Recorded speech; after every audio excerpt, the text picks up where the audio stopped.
Welcome back, everyone. Today, we're going to talk about something that every English learner, and even many native speakers, wrestles with, the art of pronunciation.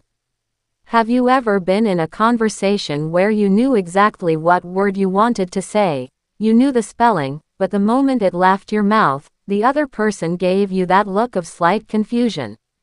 It happens to the best of us. Pronunciation is like the music of a language. You can have all the right lyrics, which are your vocabulary and grammar, but if the melody is off, the song sounds a bit different. In the US, UK, and Canada, there are specific sounds that act like a linguistic fingerprint. They tell people where you might be from. Today, I want to help you master those tricky sounds so you can sound more natural, feel more confident, and truly own the room when you speak. Let's start with a sound that is notoriously difficult, the th sound. In English, we have two types of th, the voiced one, like in, this, or, that, and the unvoiced one, like in, think, or, thought. Many people around the world replace these with a, d, or a, t, sound. So, instead of saying, that, it sounds like, dat.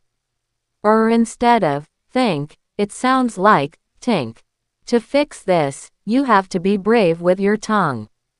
You actually have to place the tip of your tongue between your teeth and let the air flow over it. It feels strange at first, almost like you're making a face, but it is the secret key to sounding like a native. Next up is the vowel sound in words like cat, bat, and apple. In American English, we love our flat, a, sounds. If you pronounce cat as caught or cut, it changes the word entirely. Imagine telling a friend in Chicago that you just bought a new cot when you actually meant you adopted a cat. They might be confused why you're sleeping on your new pet. Practicing that wide, flat, a, by dropping your jaw just a little more than you think you need to will make a world of difference. Then there is the letter R. This is where Americans and Brits really part ways. In the US and most of Canada, we use what's called a rhotic R. We really lean into it. Words like water, car, and butter have a very strong R at the end. However, if you're in London, that R often disappears or turns into a soft sound. But here is the mistake many learners make. They try to do both at once or they drop the R in places where it should stay. If you're aiming for a North American sound, remember that the R is your friend. Don't be afraid to let it growl a little bit. While we're talking about water, let's look at the T sound in the middle of words.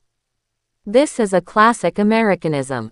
In the UK, you might hear a very sharp T, water.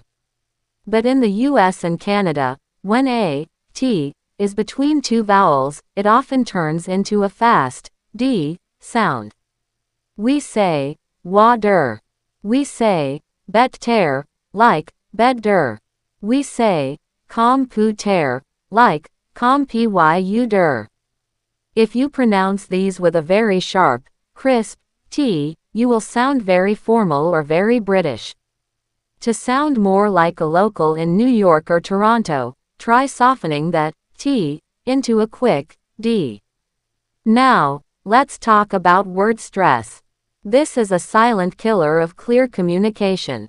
English is a stress-timed language, which means we emphasize certain syllables more than others. Take the word photograph. The stress is on the first syllable, photograph. But if you change it to photography, the stress shifts to the second syllable, photography.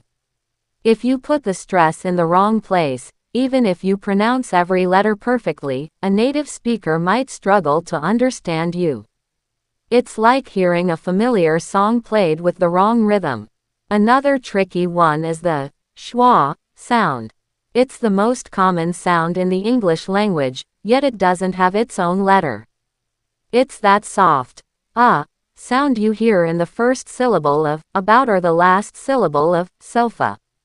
Many learners try to pronounce every vowel exactly as it's written. They say about with a strong a. But natives just say about. It's a lazy sound, and mastering it is the quickest way to stop sounding like you're reading from a textbook and start sounding like you're having a real conversation. Let's not forget the silent letters. English is famous for having letters that just sit there and do nothing. Words like receipt, island, and debt are classic traps. You'll hear people say the P in receipt or the S in island. It's a natural mistake because the letters are right there. But in English, history has left us with these ghost letters. Remembering to skip them is a hallmark of an advanced speaker. Finally, I want to touch on the difference between L and R for those whose native languages might not distinguish them clearly. In English, these are very distinct. To make a clear L, the tip of your tongue touches the roof of your mouth just behind your teeth. For the R, your tongue doesn't touch anything, it just curls back in the middle of your mouth. Practicing light versus right or long versus wrong is one of the best exercises you can do. I know this sounds like a lot to remember, but here is the good news: you don't have to be perfect. The goal isn't to erase your background, it's to be understood and to feel comfortable. Every time you practice these small shifts, you're building a bridge between yourself and your audience in the US, the UK, or Canada. You're showing them that you value the nuances of their language. I want to thank you for spending this time with me today. Improving your pronunciation is a journey, and I'm so glad to be on it with you. Which of these sounds is the hardest for you? Is it the TH, the rolling R, or maybe those silent letters? Let me know in the comments below. And if you found this helpful, please give this video a thumbs up and subscribe so you don't miss our next lesson. Until next time, keep practicing, keep speaking, and I'll see you in the next story.